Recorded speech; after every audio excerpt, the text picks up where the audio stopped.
Royal Enfield आपने काफ़ी सुना होगा इस नाम के बारे में, और अगर हमारे चैनल को आप फॉलो करते हैं तो काफ़ी देखा भी होगा।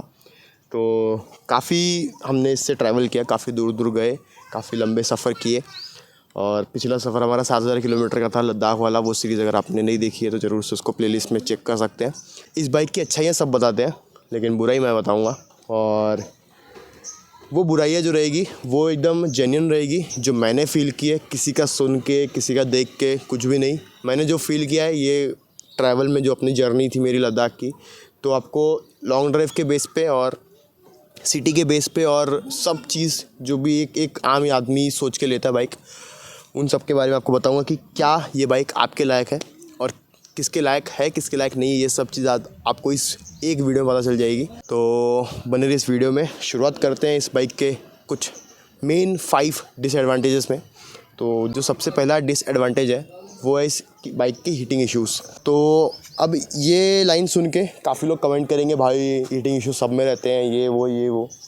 लेकिन भाई जो मैं बताने वाला हूँ ना, वो शायद आपने कभी ना सुना हो। क्योंकि जब हम लद्दाख से वापस आ रहे थे, क्योंकि जैसे आपको पता है लद्दाख का जो मौसम रहता है काफ़ी ठंडा होता है, तो वहाँ पे हीटिंग इश्यूज़ का कोई दिक्कत नहीं होती है। और मेरी गाड़ी की 3 सर्विस हो चुकी थी। जब मैं जो ये कहानी बता रहा हूँ जिस जगह की, 3 सर्विस हो चुकी थी। लद्दाख से वापस आते आते हम यूपी होते हुए आ रहे थे। धूप बहुत थी एक्चुअली उस समय। लद्दाख से एकदम ठंडे मौसम से आ रहे थे हम लोग, डबल सीट हैवी लोड, और यूपी में काफ़ी धूप थी। वहाँ पे एकदम से मेरी बाइक बंद पड़ गई। और क्यों बंद पड़ी, हमको लगा पेट्रोल ख़त्म हो गया है, लेकिन जब हमने चेक किया तो पेट्रोल तो था, फिर भी गाड़ी ऑन नहीं हो रही है। फिर हमने काफ़ी ट्राई किया, बहुत देर तक ट्राई किया, सेल्फ मारते रहे, गाड़ी ऑन ही नहीं हो रही। हम लोग डर गए कि ऐसा क्या हो गया, एकदम से गाड़ी बंद पड़ गई है।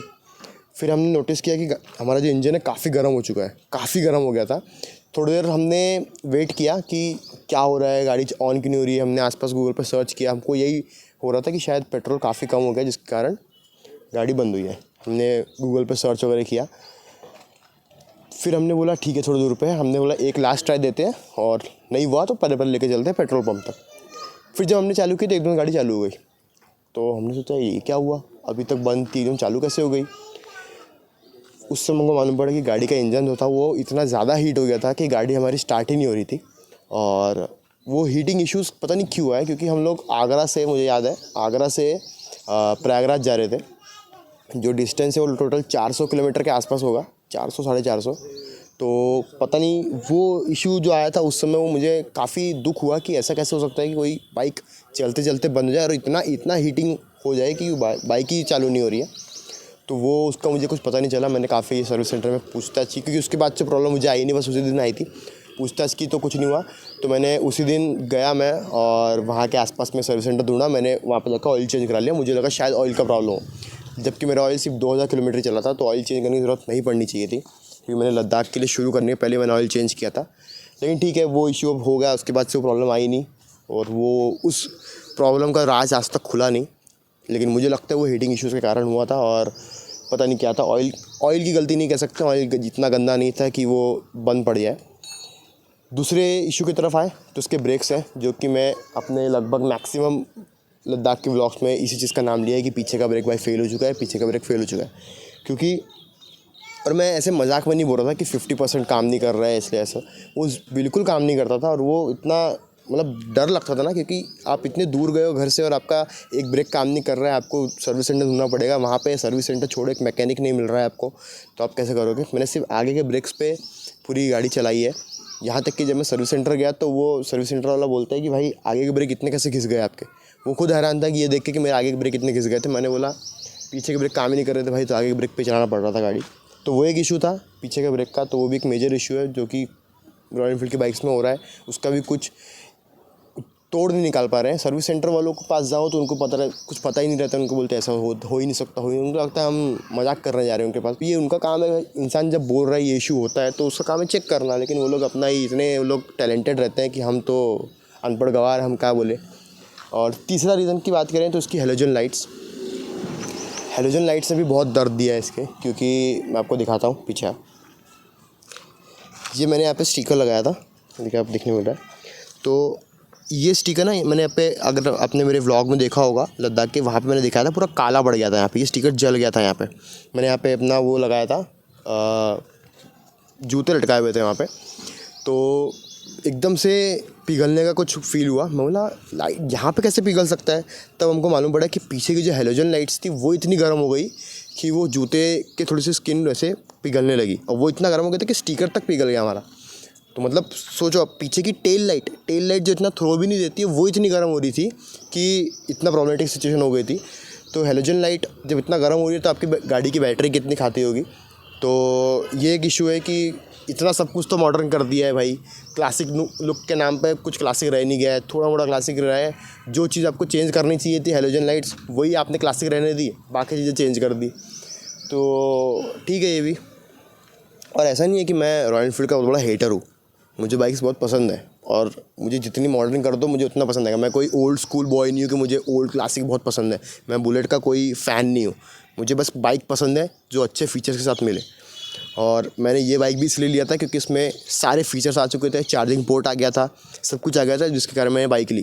तो अगर आप ओल्ड स्कूल फ़ैन होंगे तो आपको बुरा लग रहा होगा, तो बुरा मत मानिए भाई। मैं बस मेरा व्यू रख रहा हूँ कि मुझे क्या प्रॉब्लम आई इस बाइक को लेके। तो ये इसका हेलोजन का हीटिंग इशूज़ हो गया। ये हमारे 3 पॉइंट हो गए। चौथा इशू पे आए तो चौथा इशू, जो पुराने बुलेट लवर्स हैं उनको इससे कोई इशू नहीं होगा क्योंकि उनको आदत है इस चीज़ की, लेकिन हमको काफ़ी इशू आया क्योंकि हम तो फ्यूल इंडिकेटर देख के चलाने वाले लोग हैं। तो इसका ये फ्यूल इंडिकेटर ये जो डिजिटल कर दिया है पर वर्किंग नहीं कर पाया अच्छे से, क्योंकि आप देख सकते हैं ये जो पूरे यहाँ पे कॉलम्स बने हुए हैं, ये इसका फ्यूल स्टेटस रहता है। और अगर ये फर्स्ट पे ब्लिंक हो रहा है, जैसे मेरा अभी ब्लिंक हो रहा है, इसका मतलब है कि अब ये रिजर्व में जा चुकी है। और जैसे कि इसके डॉक्यूमेंट्स में दिया गया है, इसका रिजर्व 2.5 से 3 लीटर के आसपास रहता है। अभी ये ब्लिंक हो रहा है, मतलब इसके अंदर 2.5 से 3 लीटर पेट्रोल जो है वो रहना चाहिए, लेकिन एक्चुअली इसके अंदर 4 लीटर के ऊपर पेट्रोल है, लेकिन फ्रीवे गाड़ी ब्लिंक हो रही है। तो ये एक इसका बहुत ख़तरनाक इशू है कि गाड़ी में एग्जैक्ट कितना पेट्रोल है ना, ये आप पता नहीं कर पाओगे, खासकर जब वो रिजर्व में जा चुकी है। अगर आप 2-3 पॉइंट ऊपर है ना तो आप एक बार का अंदाज़ा लगा लोगे कितना पेट्रोल है, लेकिन अगर ये एक बार रिजर्व में गई, जो कि सिर्फ 2.5 से 3 लीटर का रिजर्व है, उसमें आपका कम से कम 4 से 5 लीटर के आसपास तेल रहता है। और ये चीज़ मैंने लद्दाख में बता रहा हूँ, मैं पूरे अपने ट्रिप में मैंने हमेशा पेट्रोल अपना टैंक फुल कराया है, और जब भी ब्लिंक पे आती थी तब मैं जाता था फुल कराने। ब्लिंक पे जाने के बाद जब मैं फुल कराने जाता था 6 लीटर से लगभग 7.5 लीटर तक के आसपास तक ही तेल आता था। तो आप सोचो, यहाँ पे ब्लिंक पे आए फिर भी सिर्फ 6 लीटर तेल आ रहा है, मतलब सोचो 6 लीटर पहले से ही 3.5 लीटर की यहाँ पे टंकी है, सोचो सिर्फ 6 लीटर आ रहा है, मतलब 7.5 लीटर इसमें पहले से ही रहता था। तो ये एक ख़तरनाक इशू है इसका कि इसका फ्यूल इंडिकेटर बिल्कुल एक्यूरेट नहीं है। तो आपको अंदाज़ा नहीं चलाना पड़ेगा, या फिर आप हमेशा ब्लिंक से ऊपर रखो तेल, वो एक चीज़ कर सकते हो। और चलो ठीक है, ये उतना दिक्कत नहीं देता। और अगर अपन 5वें और सबसे लास्ट इशू पे आए तो वो बाइक से रिलेटेड नहीं है, वो इसकी कंपनी से रिलेटेड है। कंपनी भी नहीं, सर्विस सेंटर से रिलेटेड है। इसके सर्विस सेंटर वाले, जैसे मैं आपको पहले बताया कि वो आप लोग से ज़्यादा चालाक रहते हैं, चालाक कह सकते हो, आप लोग से ज़्यादा ज्ञानी रहते हैं कि आप जो बोलोगे वो नहीं मानेंगे। उनको लगता है कि हम सर्विस करते हैं, हमको सब पता है, इनको क्या पता है, सिर्फ चलाता है। भाई हम चलाते हैं मतलब इसका मतलब ये नहीं कि हमको कुछ पता नहीं है। भाई कोई भी आदमी गाड़ी लेने से पहले उसके बारे में पता करता है क्या है क्या नहीं है। मुझे जो भी इशू आता था ना बाइक पे, मैं वो चीज़ उनको जाकर बताता था, वो बोलते थे ये हो ही नहीं सकता सर। उनको लगता था मैं इतने दूर से उनके सर्विस सेंटर में मजाक करने गया। अरे नहीं, मैं तो मजाक करने आया था। तो ये एक है कि वो लोग आपको जल्दी सुनते नहीं है, वो पता नहीं है service centre to service centre depend करता है कि आप कैसे सर्विस सेंटर में जा रहे हो। लेकिन मैक्सिमम जगह ये होता है, मैंने नागपुर में 3-4 सर्विस सेंटर ट्राई कर लिया, और मैं नाम लेना चाहूँगा नहीं तो काफ़ी बुरा मान जाएंगे लोग। इसलिए रिसेंटली जब मैं सर्विस सेंटर गया था तो वहाँ पे मेरी गाड़ी में एक प्रॉब्लम आई थी। जब मैं लद्दाख से वापस आया तो इसमें कार्बन का कुछ प्रॉब्लम आ गया था, कि क्या प्रॉब्लम था मुझे कुछ पता नहीं चला। क्योंकि मेरी गाड़ी जब मैं चालू करूँ ना, जैसे जब अपन चालू करते हैं और रेज नहीं मारते तो गाड़ी थोड़ी सी थंप में रहती है ना, कि मतलब चालू रहती है, बंद नहीं होती है। मेरी गाड़ी जब तक आप रेज ना मारो तब तक चालू ही नहीं होती थी, और रेज मारने के बाद भी आपको रेज मारते रहना पड़ता था, नहीं तो बंद हो जाती थी। तो एक अलग इशू आ गया था। मैं बोला ये क्या हो गया। काफ़ी लोगों ने बोला कि एक्सीलेटर का जो वायर है वो ढीला हो गया होगा, उसके कारण हो रहा है। लेकिन वो तो मैंने चेक किया तो बराबर था। तो मैंने सर्विस सेंटर ले गया तो उन्होंने कहा कि कुछ बताया वहाँ पे कार्बन जम गया होगा, कुछ मशीन में बताया उसने, तो उसको चेंज करने के, साफ़ करने के 300 रुपीज़ लगेंगे। मैंने बोला ठीक है कर दो। तो उन्होंने बोला एक दिन आपको छोड़ना पड़ेगा। तो मैंने एक दिन गाड़ी उनके पास छोड़ी, उन्होंने अगले दिन मुझे गाड़ी दी। मैं गया, मैंने उनको बोला बिल दे दो। तो उन्होंने बोला सर लाइट गई हुई है, मैं आपको बिल मेल कर दूँगा, अभी आपकी गाड़ी बन चुकी है। मैंने गाड़ी चेक किया, बराबर हो गया था, मैं खुश, मैंने चलो भाई अच्छा हो गया, गाड़ी एकदम बराबर। मैं घर लेके आया, चलाया। फिर जब मैं घर लेके आया, अब हर आदमी काम में बिजी रहता है, मैंने एकदम से फ़ोन देखा, मुझे मेल आया हुआ था बिल का।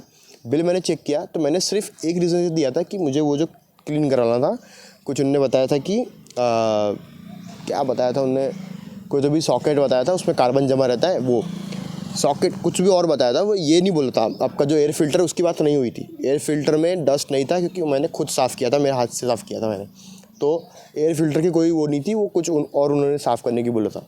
तो वहाँ से उन्होंने वो क्लीन किया, फिर उन्होंने बोला कि आपका हो चुका है। मैंने जब वो बिल चेक किया तो बिल में था कि आपने पीछे का जो बल्ब है टेल लाइट का, वो आपने चेंज कराया है, और साथ में आपका एयर फ़िल्टर क्लीन हुआ है, और साथ में वो कार्बन क्लीन हुआ है। मैंने बोला ना मैंने टेल लाइट का बल्ब चेंज कराया, ना मैंने एयर फ़िल्टर क्लीन करवाया, बस वो कार्बन का काम कराया, उसके सिर्फ 150 रुपये हो रहे थे। तो इन्होंने एक्स्ट्रा के 150 कहाँ से लिया। मैं अगले दिन उनके पास गया, नहीं मैंने पहले उनको कॉल किया उनके ऑफिशियल नंबर पे, तो उन्होंने बोला सर मैं आपको पर्सनल नंबर से कॉल करता हूँ, फ़ोन काट दिया। पर्सनल नंबर से कॉल आया तो उन्होंने बोला कि सर वो बल्ब वाला जो है वो गलती से मिसप्रिंट हो गया, आप अगली बार आएंगे मैं उसमें आपको वो कर दूँगा या फिर आपको कैश दे दूँगा। मैं गया, मैं उनसे बोला ये ऐसा है, तो उन्होंने सिर्फ मुझे बल्ब के 30 रुपीज़ कैश दिया। वो एयर फ़िल्टर वाला जो प्रॉब्लम था वो उसका उन्होंने बोले कि वो पूरा लेबर है, लेबर चार्जेस है बोलते। मतलब लेबर चार्जेस नाम से आने चाहिए, एयर फ़िल्टर नाम से क्यों आ रहे हैं।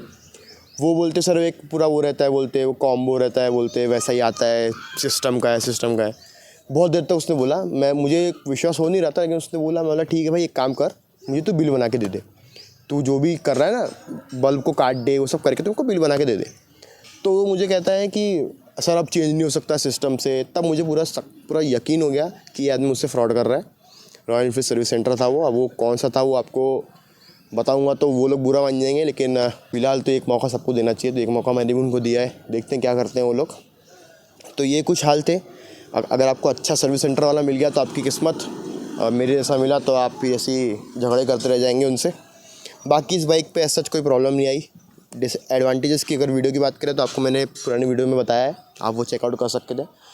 टोटल मैंने इसको 12,000 किलोमीटर चला लिया है और अभी तक मुझे ये गाड़ी परफेक्ट लगती है, सबसे प्यारी गाड़ी है भाई, चलाने में बहुत मज़ा आता है। बस जो मैंने डिसएडवांटेज बताए वो पता नहीं सबकी गाड़ी में आएंगे कि नहीं आएंगे, पर वो ब्रेक इशू जो है वो सबकी गाड़ी में आ रहा है, तो वो ज़रूर से आप भी चेक कर लेना, और उसका जुगाड़ पता नहीं कब आएगा। तो ये थी कुछ वीडियो हमारी बाइक के बारे में, उम्मीद है आपको वीडियो पसंद आई होगी। तो चलिए मिलते हैं आपसे अगली वीडियो में। अगली वीडियो में 2 बाइक का कंपैरिजन होने वाला है, क्रोम ब्रोंज और हमारी एल्सियन ब्लैक, तो वो वीडियो ज़रूर से देखिएगा। तब तक के लिए bye bye, tata and take care.